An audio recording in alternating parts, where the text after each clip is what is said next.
Hey guys, my name's XTZ. How you guys doing?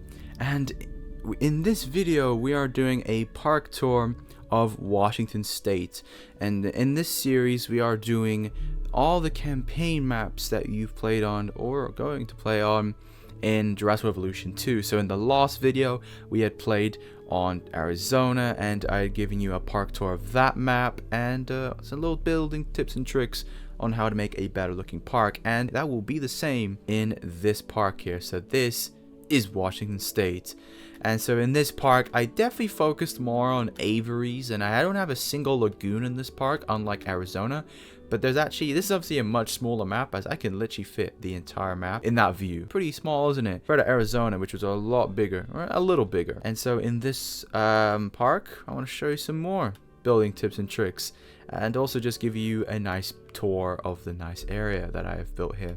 And so let's waste no further ado, and let's start as always at the beginning. Now as you can see here, this is obviously where you would likely begin. If you come out of the arrival point, then you'll see this area, which is this side here is kind of a hotel slash guest section. It's mostly, by the way, I just want to say that this is built entirely in the DFW build style, and that is because I wanted to build a bit of a story behind this park, and that this park is mostly a dinosaur preserve turned amusement park. So this used to be a place for dinosaurs to just be captured and then be taken into better places, in this case here. And then basically then people were like, why not just build a massive guest section and just turn this into a little park? And that's what this is now. Power stations, which I know you can turn off limited power, but I like to give the idea that this actually needs power. And so where does power come from? Right here. And so that's another thing I like to do, is just add realism to your parks. If you do want to add realism to your parks, add power stations. Just gives a sense of depth. First enclosure we have here is a pairing of Chasmosauruses, which I do really like the look of. It's like tri-horned looking dinosaur, just like the Triceratops, but the horns are slightly shorter. And also what I personally call the Ninja Turtles of this game, the Notosauruses. I love the Notosauruses. They look so cute and adorable. And the fact that, look at them, you can get a green one. Now this is the skin for it, by the way, so if you do want to copy this, it's the Gambia River Basin and the blank pattern. But if you put this, I believe, with Rana, then you'll get more of a darker look, which will look more like a turtle. But that is a really cool thing I like, is just the Notosauruses. This one we have Mamenchosauruses. Now I love Mamenchosauruses. They're so cute and look adorable. Look at that tiny head compared to this. It's very small. It's a very thin dinosaur in general compared to like a Dreadnoughtus, which you'll get to see a little later in another park one day. But we have one that's called Harold and Jake, which this one takes inspiration off of the 2001 Brachiosaurus. If you do know what that looks like, then that's what I took inspiration off of. So, and it looks kind of cool anyway. And also then we have some Gallimimus in this enclosure. Here, see, this is a nice green one here. Just kind of sit down. I personally love the Gallimimus. I think it's my favorite Ornithorhynamimus, or Amathoride. That's the word. Yep. You try and pronounce that 3 times. Thinnomonosaurid or Thinnomonosaurid, bitch. And also we have the Huayangosaurus. So we have these beautiful little creatures here as well. These are they look very peaceful looking ankylosaurids. I think that's what they are. Or Stegosaurid actually. So yeah, this is a nice enclosure. This is actually one of my very earliest parks I've built, so this is not going to be exactly as great as it can be. It's for my standards I've built now, but I do like the use of this water. It just brings like a beautiful lake to this very other beautiful lake, which is over there. This area here, once again, was one of my earlier mistakes I did as a park builder, is just build these massive avenues, and I personally don't like them anymore. And they're just kind of useless because most of them won't even make profit anymore. But if you're not making it for profit, then that's the thing. And same thing with these like amenities here for like the what are these things? Guest attractions. So I put quite a lot of them here, but I should have not done that.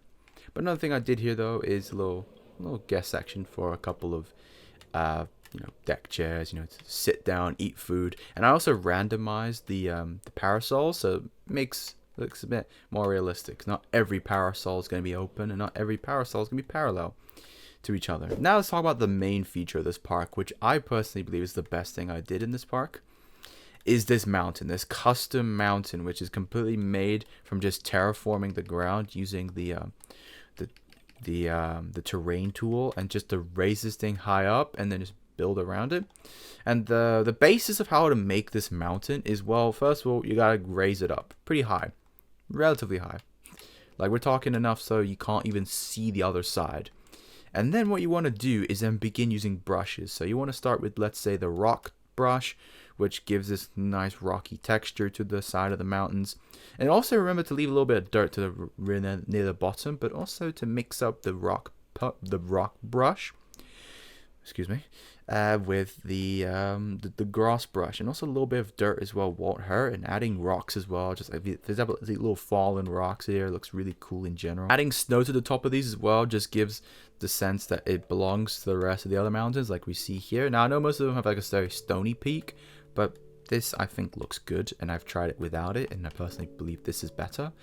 But also there's two types of snow brushes. So the very thick snow brush, use at the very tips of the mountains, and then use the other slightly lesser snow brush on the very bottom here to just make it look dissipates, if you will, towards the mountain face. So that's a very cool technique here, and it's to finally add the trees, which make it not so jarring to look at when it just has the look. So it just covers up, it makes it look nice in general. So that is a little showcase of this mountain I built here, and it's actually the premise of how I built the park around this mountain. But let's now move on to this side of the park, which has a lot more attractions and facilities here. So in here I believe we have Myosauruses here. So if you don't know what Myosaura means, it's actually, I think, Latin for good mother.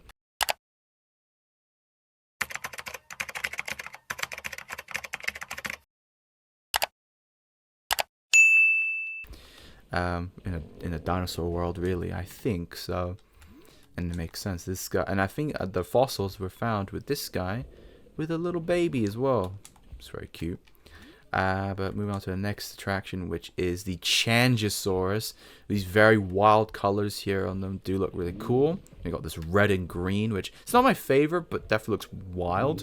And you also then have this green and beige looking one. So look at that. Do look really cool.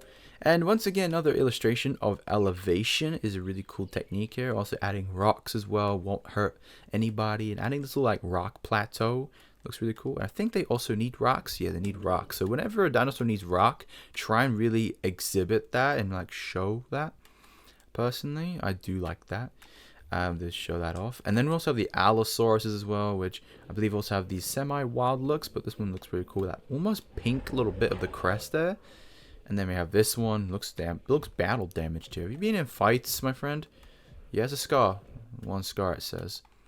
And then this guy as well, which is identical. So another instance of elevation where the water's at the top, which makes no sense, but this is a man-made park, so let's not take physics into equation here. And then finally, one of my favorite enclosures of this entire park is the Suchomimus. How about Suchomimus? I've all named them all personally here. So we have just the 5th Suchomimus. We have Blue, which makes sense. Ruby, Stones, and then we have Gerald, who is the alpha, ironically. So, you know, it's pretty funny how that works. And hey, what are you doing? Hey, watch yourself. So yeah, I do love the Suchomimus. It's one of my favorite dinosaurs in this game. And also they added the fact that this is a very watery, very swamp-like area. So I add as much water as possible, and add this almost like very flat area, which I believe they don't need sand. Oh wait, they do actually need sand, but not much of it. So that's why I added that. So, you know, again, the use of exaggerating what they need. So if you have like sand or rocks in that case for the Changosaurus. So, you know, I do like, you know, showing this off and not hiding it. Then we have the Gigaspinosaurus, which are very small dinosaurs, but do look really cool as well, with these massive like spikes coming off the side of them, which look really aggressive, but look really cool at the same time. And then we have this little guest amenity section as well, with a couple more guest attractions as well.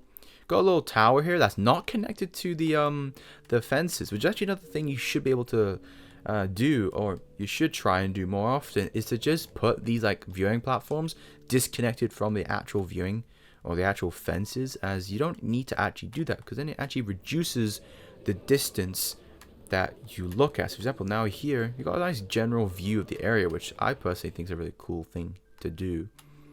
This is not my proudest part of the park, but this is just where I put the dinosaurs and take them out and tranquilize them and get them out. But that was before I learned the idea of pressing square. Really? Really? And here we have a bunch of dimorphodons. I believe we have how many in here? We have 10 in here, quite a lot. But they're all just chilling out in this little area here. Quite a lot right there. But dimorphodons generally like deserts or like sandy areas, so I made this completely out of sand and no trees. I would have added a little more trees here, to be honest, to just add a little bit more detail, but again, that is up to you and how you make this specific aviary for the specific flying reptile. But another place I really feel very proud of and what I built here is this aviary, which is, I believe, how many domes is this? This is 1, 2, 3, 4, 5, 6, 7, 8, 9, 10. Nice. Yeah, 10, right? I'm gonna say 10. I'm gonna say 10 domes worth here, and has 3 species I think in here. Which we have, one is this geostone bergia, which are these really like, not that beak. That's a long beak. That can penetrate a lot of things. What do you mean by that? And that crest as well. I love the crest. It's really cool personally. And also have then the Tropocanapsis. I think I'm pronouncing that right. The Tropocanapsis. And we have these very like, almost like bell-shaped beaks, which is a very unique beak. But they have no crests on their heads, which is very unique. Because most of these flying reptiles usually have crests. And then also the Pteranodon also has a very small crest. But it's very iconic, that flying reptile here. So you know the Pteranodon. So again, it's this very massive aviary, and I did focus on that. So I added 2 domes here for that. And then we have this more like viewing galleries and the response facilities and more guest things here. But this is like very early on in my my park building skills. So initially I was not very good with building decorations. But also this is a long time ago. This is way before we had all of these decoration features. Like we had none of these features back then. At least not a lot of them.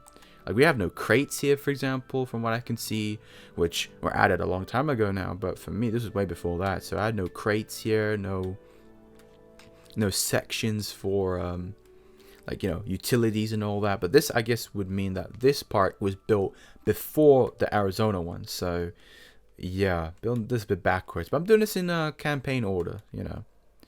So I think that is it for this park tour. It's a bit smaller, a bit, you know, less things to see here, but again, it makes sense. It's a smaller map. Oh yeah, we also have a lot of compies here too. I think I have 15 or plus, I guess, maybe like 20 in here, honestly. But again, what I do with compies, I just add just one big flat area and just meat feeders, and that's it. I would add forest, but this is such a small area that I just don't want to do that. And plus, this is too small for them apparently, which makes no sense. Look at them, they're tiny. They're tiny, I tell you. So yeah, I think that is it for this entire park tour. I think I'll just show more angles of certain places, and you know, look at this mountain here we have, and the avenue right there. That is pretty long, I tell you. And yeah, I think that is it for this park tour, and some more builds and tips and tricks for you guys to improve on those parks that you're building in Jurassic Revolution 2. So guys, I hope you did enjoy this video. I hope you found this informative, you know. That is half the point of this video. So guys, hope you enjoyed this video. Feel free to leave a like. That'll definitely be very appreciated. And also, if you enjoy Jurassic Revolution 2 and like the content I do, feel free to subscribe. I've also played the campaign as well, a long time ago now. So I have completed the campaign, and I also have, obviously, the other video. So if you want to check it out, feel free to see it. And also, stay tuned for part 3. So guys, don't forget to take it easy, and peace.